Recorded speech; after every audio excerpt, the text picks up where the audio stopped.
Welcome to Intuitive Art Sales. This is the show where I, Jessica Craddock, am going to teach you how to source your art marketing from within. You're going to practice claiming that authentic art business that you want and leading into the most natural way for you to get there. You're going to learn to get connected to your intuition, your confidence, and your community so that you can sell your art consistently while holding strong boundaries on your work-life balance.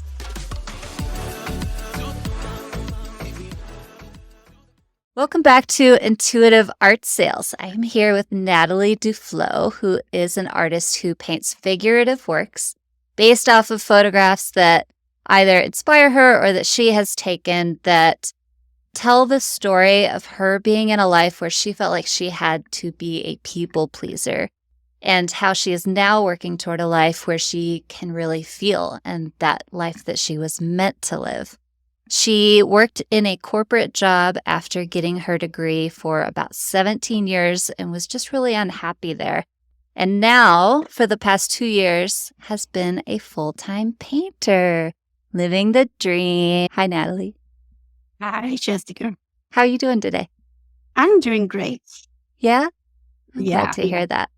Thank you for agreeing to come on my show, be a guest. I know it can be a little bit intimidating sometimes. I don't know if that's the case for you, but I really appreciate you taking the time. I'm happy to be here. Can we start by talking a little bit more about kind of where you're at? You've been a full-time painter for the last 2 years, but where are you today? What's happening in your business, your life? What are you working towards? What are your challenges? Just a little bit of whatever you want to tell me, and we'll go from there. Okay. My business in the past year has grown a lot because I've learned so much, not only technically, but also marketing-wise. That has resulted in a lot of commissions, which I love doing. So that part of my business is going really well. I do need other part of painting too, which are my heart's art. Yeah. I do them. I paint a lot, but I'm still looking for better ways to sell those pieces, share them with the world, because I feel like I have an important story to tell, and I'm not happy yet with how that's working. Okay, so let me make sure that I understand. I'm going to repeat back. Your business has grown. You're doing a lot of commissions, which you love doing, but you want to sell more originals. And you're not happy yet with how you're talking about them, how people are receiving them. What's the part there that I didn't quite get what you were asking? I think it's all of it. I feel like I haven't grown into the best way of talking about those. I feel a little, not scared, but easy talking about them because it's such a vulnerable thing. I do share them on social media and in my newsletter, but I feel like I can do better, which would hopefully result in more sales too. Define better for me. What do you mean by better? I want to share my story in a more consistent way. I want my social media to reflect that story in that scattered way. I feel like I want to do a more thorough job of telling my story. That would be like the words of my story, but also accompany it by the paintings that it's visual side. Right. Okay. So what is the story that you want to tell? Let's start with that. What would you like to be the overarching thing that you are sharing with people about your life, your story, your art? I want to tell people that are where I used to be 10 years ago, 20 years ago, 30 years ago. I want to tell my younger self, but in other people, that they are wrong. They are not broken. They are not hopeless. They are not lost causes. There is hope. Didn't believe that until a couple of years ago. And I want to show them that if I can change, I can start living, thriving, and it's possible for other people too. Just want to give them hope. That's beautiful. Thank you. So if I were to summarize that, the overarching message of your art is there is hope for you to live a better life. Would you say that differently? I would maybe say there is hope for you to live the life that you were meant to live, best possible life that's inside of you. Even if today it feels like an impossible change to be, because that's where I want my team to go. Okay, so your overarching message is there is hope for you to live a better life, even if that feels impossible today. If we are looking at your content, because that's what we're talking about right now, if we are looking at your content for the past 30, 60, 90 days, what percentage of your content relates back to that message in some way, shape, or form? Think about 35. What does the rest of it say? The rest of it is commissions that I've done, shared how I love them, and this is the result, or things that I'm working on, but not really sharing the story behind the piece. So it's all related to the art, but you don't necessarily go deep with it all the time. Exactly. It's more of a visual account. Yeah. I don't think it has to be deep 100% of the time. So let's just give yourself a little bit of grace there. But if you were to say, even if we're not going quote unquote deep, but we want it to at least touch on some aspect of that message, what percentage would you like it to be from 30 or 35%? I would love it to have 70%. 70. Great. So real quick, if we were to summarize the average amount of content that you put out in a week, how much is that and what does that look like? I post about 4 or 5 regular posts by an image and 1 reel a week, and sometimes a story, but those are not always art related. Yeah. I also happen to know that you write a newsletter fairly regularly. Is that weekly, couple times a month? How would you say that? Yeah, 3 times a month. Okay. So we are averaging, I'm going to say that's once a week because that just makes math easier. So if we're doing 4 or 5 images, a reel, and a newsletter, let's say that's 6 pieces of content. So instead of 2 of those being about your story, we want to aim for 4. Where are you going to get stuck? Well, I do have to say that my newsletter is already where I want it to be. Great. That's my story. I do not know how to post an image, which is a painting that I made or that I am making, and then combining it with the actual words of my story. I don't know how. Is it because your brain equates the image has to match exactly to the text? Like they have to feel like Yes, whatever you write, the image has to illustrate or vice versa? exactly. If I post a painting of a hand, then I feel the need to write about why it's a hand. But it doesn't work like that for me. The images that I paint, for me, they're logically related to my story, but I can't really explain why they look like that. What if I just said, and I gave you no more advice after this, like this is the end of the podcast, goodbye. What if I just said they don't have to match? Does that fix everything? I don't know. It helped, actually. How does it help? I had never imagined posting a painting of a hand with a caption that says, "There's hope for everyone because I was lost and now I'm found." No way.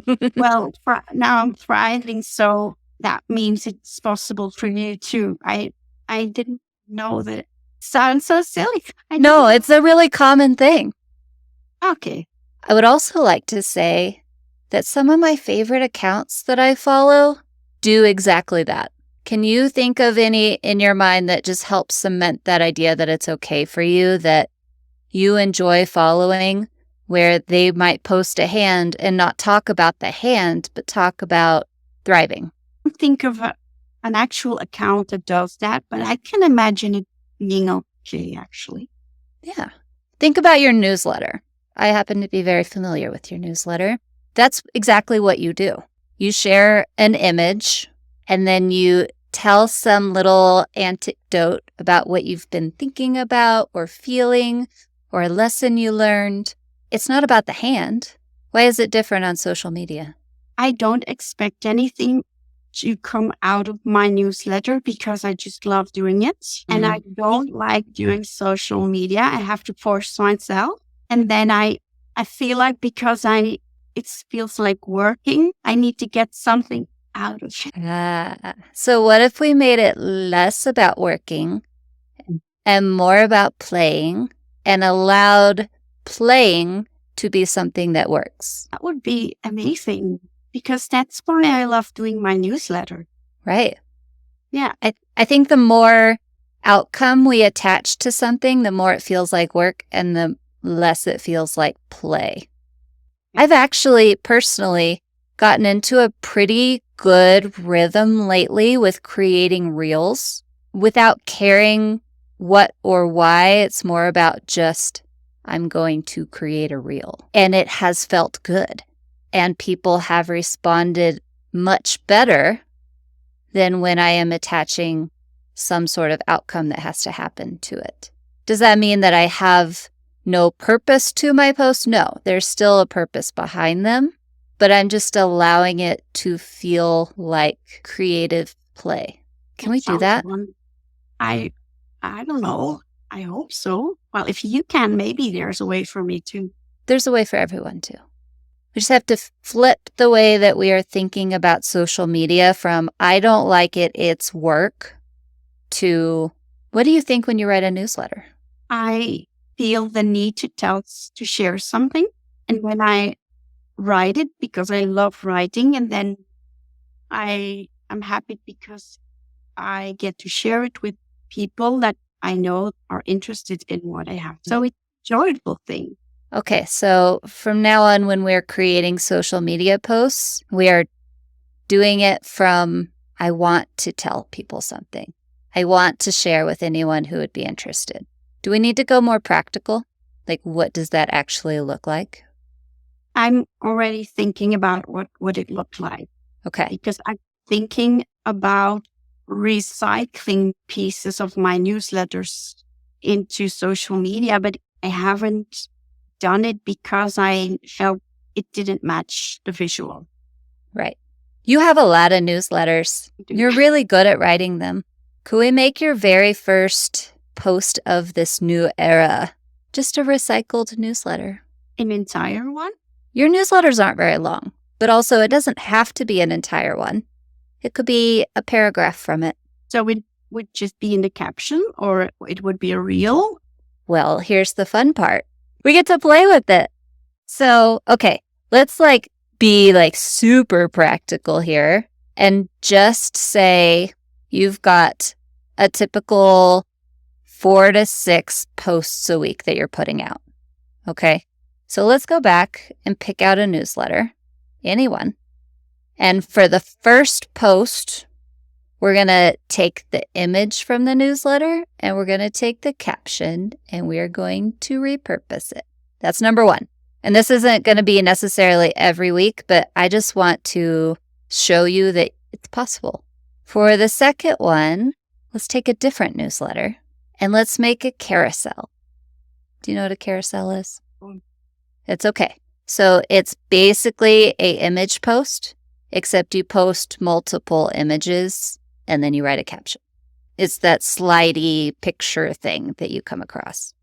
Yeah. So for that one, we can take an old newsletter that says something about there is hope for you to live a better life, even if that feels impossible today, or some minuscule version of that.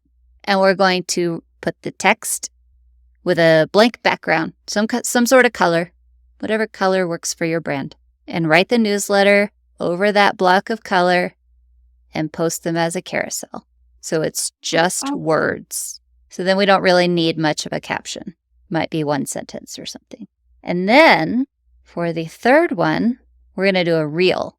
And we're going to take either one of those 2 newsletters or another one, and we're going to either speak the story or do you know what B-roll is? B-roll is where you take your camera and you film something you're doing. Easy. Doesn't have to be anything special. It can be you painting.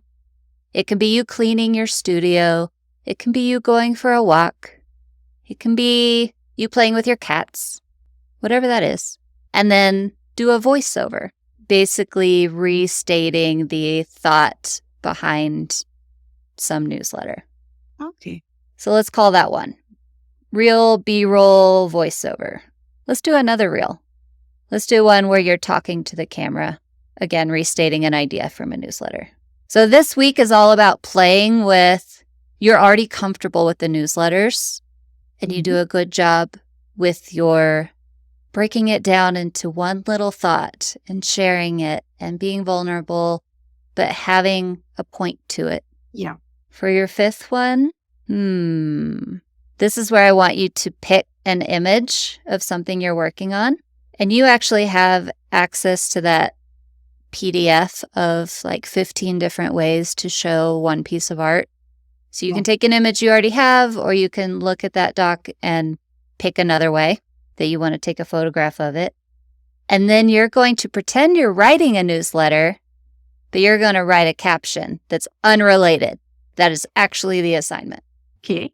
The reason why I'm giving you this assignment is because I just want you to see that you can take what you're already doing and the way you're already doing it, and you can repurpose them for social media. Even if you didn't have anything to repurpose, you can still do content in the way that you loved doing it. But there's all these different ways to do it, to put it out there. And I want you to play with them. Mm-hmm. And you're going to start to notice either, I really like just being able to experiment with telling a tiny bit of my story. And so I'm just going to go all over the place for a while, and that's okay. Or you might find, I really like doing it these 2 ways. I'm going to do more of those next week.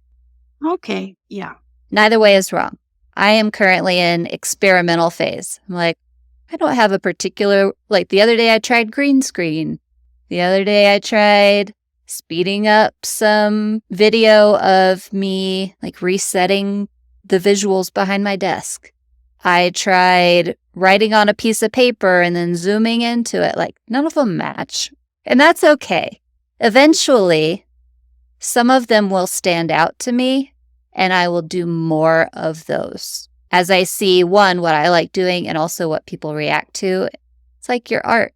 You're creating from the heart, but you're also seeing what people react to. And if they choose note cards over a large original or whatever that is, like we're putting those 2 factors together, what they want and what you want, and finding our sweet spot. Okay, that sounds good. Hey there, fellow artists and creative souls. This one's for you. If you're tired of the hustle, the endless marketing strategies that just don't feel like you, and the struggle to find the consistent income from your art, listen up.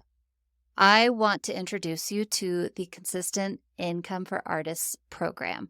It's not just another art marketing course. It is your personal roadmap to authentic sales and a more fulfilling creative life. Imagine finally getting paid what your art is worth while still having time to enjoy what you love most. Are you ready to stop playing small and start seeing tremendous growth without losing sight of your art's true essence? It's time to become a better artist, not just in your creations, but in your marketing too. And let me tell you, we've all been there, feeling the self-doubt creeping in, burning out, playing small. But here's the thing, it's not your fault. It is time for an upgrade. One of our artists, Laura, said, I had a lot of self-doubt in my brain trying to talk me out of it, but I did all the things you said and it totally worked. It's not about passion versus money. It's about both.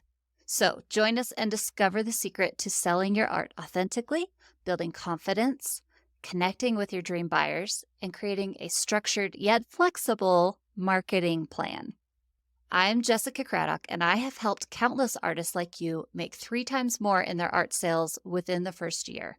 My consistent income program focuses on growing as a person just as much as the doing so that you can actually get ahead of the game this time. This program is for you if you're ready to make your big vision a reality, connect with the right people, and build a community that fuels your creativity. It's time to trust yourself, get out of your comfort zone, and leave the world a little bit more beautiful with your art. Don't settle for mediocrity if you can have more. Sign up for consistent income today and let's redefine your artistic journey together. You've got this. I've got your back. If you want more information, you can either visit my website or check out the show notes from this podcast to learn more and take the first step towards artistic success. And if you're not quite ready to sign up now, send me an email at jessica@theartistmarket.co with any thoughts or questions you have, and we'll decide if it's right for you together. Talk soon.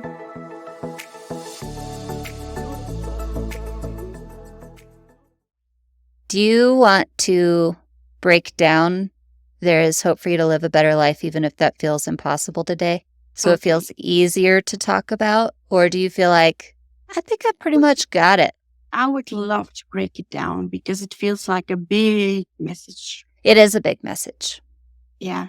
And that's okay, because that means there's a lot of things to talk about inside of it. But also sometimes that's where it's kind of paralyzing. So if that was our umbrella, what are some of the common themes of how you like to talk about that? I do like to talk about the fact that I was raised to be a people pleaser and to completely disregard my own wishes and feelings and desires. Mm-hmm. That's a good one. I've heard that from you before. People pleasing. What else? Feels like it's always about me. I don't know if that's all right. It is you. It's your art. Yeah, but I wanted other people to relate to it. So, okay. A lot of people would start off this process by saying, what is the message that I want to get across and inspire people to move toward? And then you get a bunch of content that's like, live your best life, which is great. But you hear that a lot. And so it just doesn't land very well. So what I would encourage you to do is think about, how do I experience this? Because the more you can talk about you, the more they can relate to it. Instead of you talking to them and trying to be a teacher, guru person, if you can share from inside, they can go, yes, I connect with that. I understand what she's saying. I want to be more like that. I want to learn how to do that. I want to learn how to think like that. You already know how to do that. Yes, I do. I do feel like talking about myself too much would push people away, though. It doesn't always have to be, here's this deep wound that I had and here's how I healed it or anything like that. Like, yes, we want to share some of those overarching things too. But in the day-to-day, I'm trying to think about a past newsletter I've gotten from you. Hold on. I'm just going to pull one up.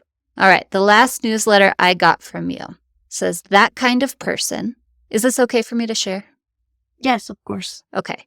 There is a beautiful painting / photorealistic-ish leaf floating on some water. And then you talk about how I don't want someone who looks like The Rock to be my fitness trainer or to get business advice from Tony Robbins. It's too intimidating. I would rather have someone who is just a normal person and has overcome to be good at something. And this thought process exists entirely in my head and is based on nothing. But I prefer learning from someone who has been where I'm at right now. That is talking about you, but it's also something that people can go, yeah, me too. Okay. Does that make sense? Does that? Yeah, it does. If you're thinking, I'm talking too much about me, I want you to ask yourself if someone could say, yeah, me too. And if they could, you're not really, you are talking about yourself, but that's not what they're reading. What they're reading is, I relate to that, or I don't. Yeah. It doesn't translate as, she won't shut up about herself. It translates as, she gets me. Yeah, that sounds good. Okay, so we've got one subtopic so far, which is people pleasing. What would you say another one is? Another one would be how my body was telling me for years that I wasn't living the life that was my best life. It was telling me to stop, but I didn't listen to it. And I kept going in spite of. Are you talking about your physical body, like the Yes. health of it, or are you talking about like my gut was telling me? No, my physical body was telling me. So I'm also going to put listen to my body. Can you think of a third one? I don't know if this is one, but I kept going for my cats because I feel like if you take on a responsibility like that, an animal or something else, you have to do it to the best of your abilities. And having had meant that I had to get up and take care of them because that's what I do. I'm not sure exactly how to word that, but I'm putting something like having cats and the responsibility of their livelihood. Yeah, I feel like I just want to be the best mom I can be for them. Should I change it to best cat mom? I don't know. It sounds silly, I know, but No, it doesn't. They're important to me. Do you know how many people in the world can relate to, I want to be the best cat mom? I'm on a group thread on Instagram called Probably Dog Memes.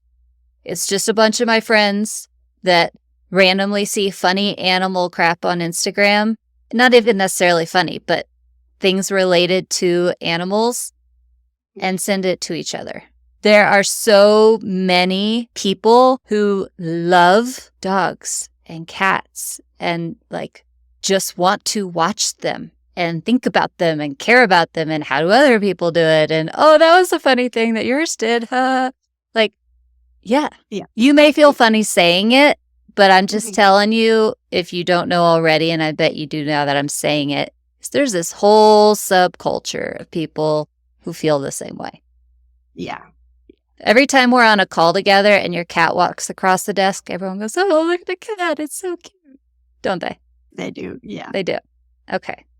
So these can change because your overarching message is going to be the same. But for now, if we're like, how do I even say there's hope for you to live a better life, even if that feels impossible today? We can look through these three lenses to think, how can I break that down even further into people pleasing, or listening to my body, or having cats and taking care of their livelihood and that responsibility. And then we're not going to go here today, but one exercise that I'll sometimes recommend is putting a big circle on a piece of paper, writing, there is hope for you to live a better life, even if that feels impossible today, in the middle, and do 3 circles off of that. With one says people pleasing, one says listen to my body, one says having cats. From there, you can break those down into more circles and more circles and more circles. And every time you have an idea, just put it in one of the circles. And then when you're like, what do I talk about today? You have all the way from overarching idea to tiny, minuscule ideas to pull from. It's a great idea. I'm going to do that. I can put it in my phone, and every time I think of something, I can add it. Yeah. Yeah. If that's hard to do on a phone, it could be you just have a paper with that at the top and then your 3 topics, and then you just, keep nesting inside of that. Either way works. I used to have an app on my phone where I could draw those circles and add to it when I thought of things. That got really hard on the phone, not going to lie. But it's possible. Okay. Cute. Okay, so now we've got some new beliefs. We've got it's okay for them to not match. We've got I'm creating content from a place of wanting to tell people something and share with people who are interested in it.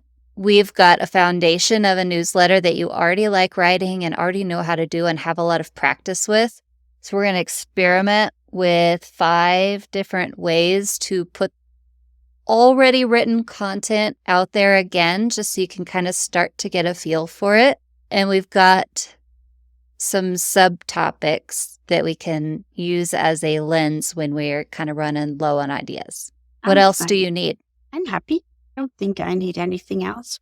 How realistic is it from you to go from this call over to, I know it's nighttime where you're at, but over to your computer or your phone and say, I'm going to make some content, ready, go. Are there any more barriers, or do you feel like, I think I can get started? I've been using one of those social media planning tools. So now I plan my posts or reels every Monday for the week to come. What are you using? Missing Letter. Missing Letter. I don't know that one. Okay, keep going.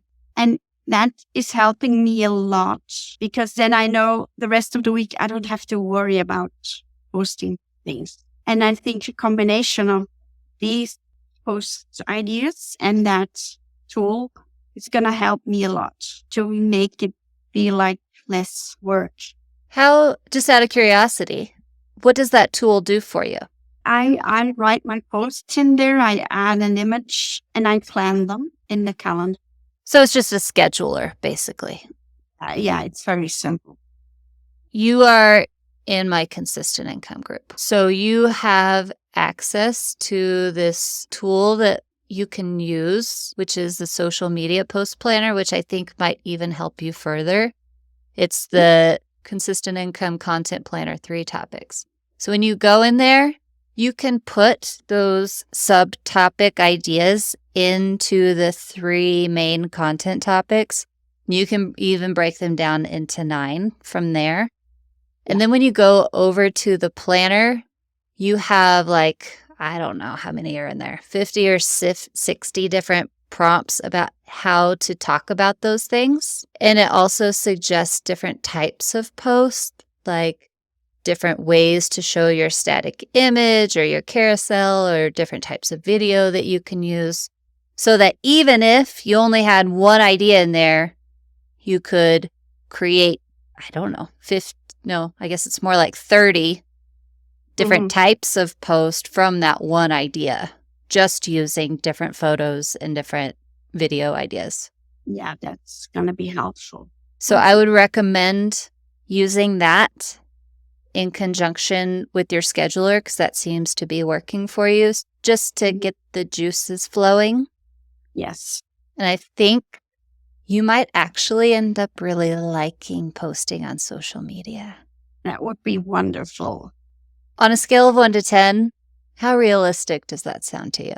And I'm going to like it. Mm-hmm. Maybe a 7. Ooh, that's pretty high. I'll take that. Okay, one more thing I want you to do is take a Post-it note and write something along the lines of, I want to share my story, because that was something you told me was really important to you before. I want to share my story that there is hope, even if it feels impossible today. Because when you come from that place, that I want to inspire this really true, really gut-pulling message for me, then all you got to do is put it out there, as opposed to, I have to create 4 social media posts, which feels gross. Yeah, true. Okay, post it. All right. Takeaways. Give me one takeaway and any homework that you're going to go execute. My biggest takeaway is that the visual and the caption of the post don't have to match. It's liberating. And my homework is to create 5 posts a week on social media based on my newsletters. And they don't always have to be based on your newsletters, but the idea of how you make the newsletter. Yes, sure. It's very motivating that I already have some text. So yeah, I hate to keep throwing things, but I keep thinking There's a million tools you can use, and you're going to have to kind of experiment and play with them to see what really works for you. But one other thing you could do is just every time a thought pops in your head that you're like, someone might relate to that, just go write it in a Google Doc or a note on your phone. And even if it's only 3 sentences, but it pops in your head, just go write it down and then figure out how you'd like to share it later. Because if you're thinking it, it's probably already coming from the place of there's hope for you to live a better life, even if it feels impossible today. Yeah, and I have a lot of those small thoughts, so it's a good idea to let them down. And then eventually we can start like taking your newsletters and feeding them into your social media posts and your social media posts and feeding them into your newsletters and just making the whole process a lot easier and more streamlined. But let's do a little experimenting first. Okay, Natalie, if they want to follow along and hear more about this story, where should they go? I do have a website. It's Nathalie Duflos Art. Natalie is with TH. And Duflos is Duflos. And then art.com. Perfect. And that's where they sign up for your newsletter, which you should do. And if they want to see how you're coming along on social media, where should they go? It's Nathalie_Duflos. Yes, on Instagram. On Instagram. Okay, perfect. Is it the same on Facebook? You said you're on Facebook as well. Yes, it is. Okay, great. I can't wait to hear how your social media planning goes for the week. Will you share with me in Slack when you are done? Oh, cool. Yeah, of course. Okay, good. All right. Well, thank you again, Natalie. It was lovely. Thank you. I'm happy I did it, and I'm really happy with the outcome. Oh, I'm so glad to hear that. Bye, Natalie.